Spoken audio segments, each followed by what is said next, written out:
আসসালামু আলাইকুম। আজ আর ছবি আঁকবো না। আজ একটি চমৎকার বই নিয়ে কথা বলবো। বইটি ইন্দুমালা ভাতের হোটেল। বইটি অত্যন্ত চমৎকার। ইন্দুমালা বাংলাদেশের খুলনা কলাপাতা গ্রামে জন্ম, বিয়ে হয় সুদূর কলকাতায়। সেখানে কিভাবে বিয়ে হয়, সংসার জীবন কেমন ছিল, বিধবা হওয়ার পর এক মাছওয়ালী লাসমির সঙ্গে পরিচয় হয়। লাসমি তার ৳২ দিয়ে যাত্রা কিভাবে শুরু হয় এবং কেন এই লাসমি এই আসল উত্তরাধিকারী এই হোটেলের, সব কিছু আছে এই বইয়ে। এবং প্রত্যেক দিনের মেনুতে আচার সহ যা যা থাকতো, কালো বোর্ডে লেখা থাকতো, সব কিছুই আছে। প্রত্যেকটি খাবার কিভাবে রান্না হয়েছে, কেন হয়েছে, সব গল্প আছে।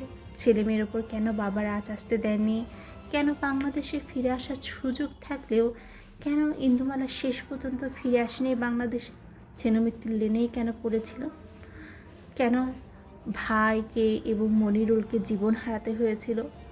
দাদুর স্বপ্ন আজও পূরণ হয়নি। হয়েছে কি না সেটা তিনিও জানেন না। সব কিছুই আছে।